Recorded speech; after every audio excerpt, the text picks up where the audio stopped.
Depuis plusieurs semaines, la ville de Goma traverse une grave crise financière qui paralyse son économie locale et plonge ses habitants dans l'incertitude. En cause, la fermeture prolongée de banques après la chute de la ville de Goma, une situation inédite qui empêche toute activité bancaire normale.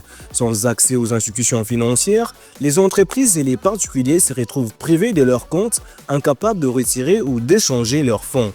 Cette crise pose une question plus inquiétante.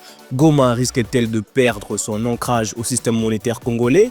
Si les rebelles décident d'introduire une monnaie étrangère comme le franc rwandais, la ville pourrait basculer sous une influence économique extérieure compliquant davantage la reprise en main du territoire par Kinshasa. Dans cette vidéo, nous allons analyser les causes profondes de cette crise, ses conséquences sur l'économie locale et les scénarios possibles pour l'avenir de la stabilité financière à Goma. Mesdames et messieurs, bienvenue sur Nexusab.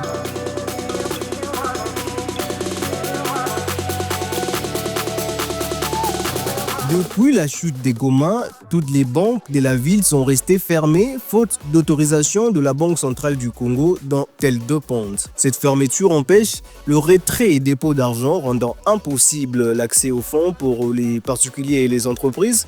Le transfert de devises, notamment du dollar américain qui est la monnaie de référence pour le commerce international, le paiement des salaires, notamment pour les travailleurs du secteur privé et public qui perçoivent leurs revenus via les banques. Dans un contexte où l'économie repose fortement sur les transactions en liquide, cette situation a gelé une grande partie des activités commerciales et laissé de nombreux habitants dans une grande précarité financière. Face à la fermeture de banques, ce sont désormais les cambistes informels qui contrôlent le marché monétaire. Contrairement aux institutions financières qui appliquent des taux de change plus ou moins stables, les changeurs de rue ajustent leurs prix en fonction de l'offre et de la demande sans aucun contrôle de la Banque centrale du Congo. Conséquence immédiate, de taux d'échange instables rendant difficile toute planification financière, une inflation locale car les commerçants répercutent ces variations sur le prix de biens et services. Un risque accru de contrefaçon et d'arnaque faute de réglementation claire. Le manque de dollars en circulation entraîne également une hausse des prix sur les produits importés, ce qui pèse lourdement sur le pouvoir d'achat des habitants déjà affectés par l'insécurité. La fermeture prolongée de banques et la perte de contrôle sur le marché de change ne sont pas seulement un problème local.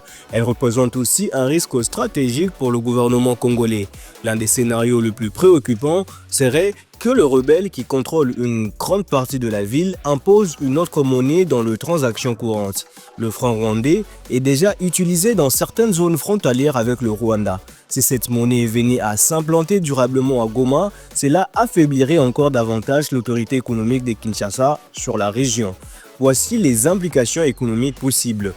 Une rupture progressive avec le système bancaire congolais, une perte d'influence financière du gouvernement dans l'est du pays, une fragmentation monétaire qui compliquerait encore plus la réintégration économique des Goma à la RDC.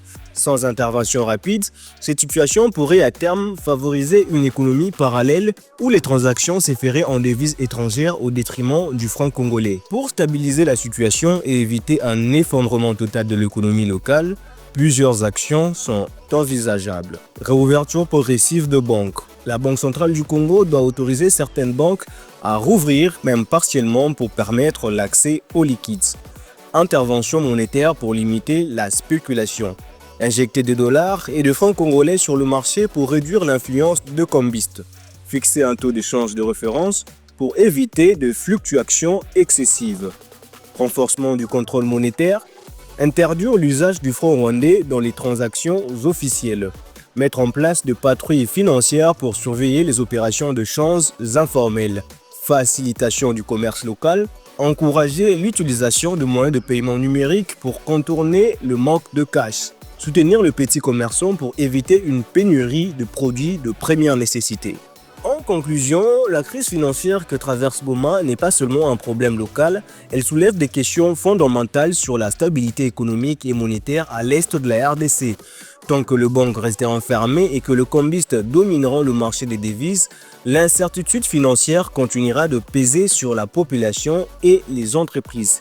Si aucune mesure n'est prise rapidement, Kinshasa risque de perdre le contrôle financier de cette région stratégique, ouvrant la porte à une influence économique extérieure. La réouverture de banques et la stabilisation du marché d'échange doivent donc être de priorité absolue pour éviter les chaos monétaires aux conséquences potentiellement irrésistibles. Merci d'avoir suivi cette vidéo. Si vous l'avez aimé, n'hésitez pas à vous abonner, partager et surtout activer la cloche de notification pour ne pas manquer notre prochaine vidéo.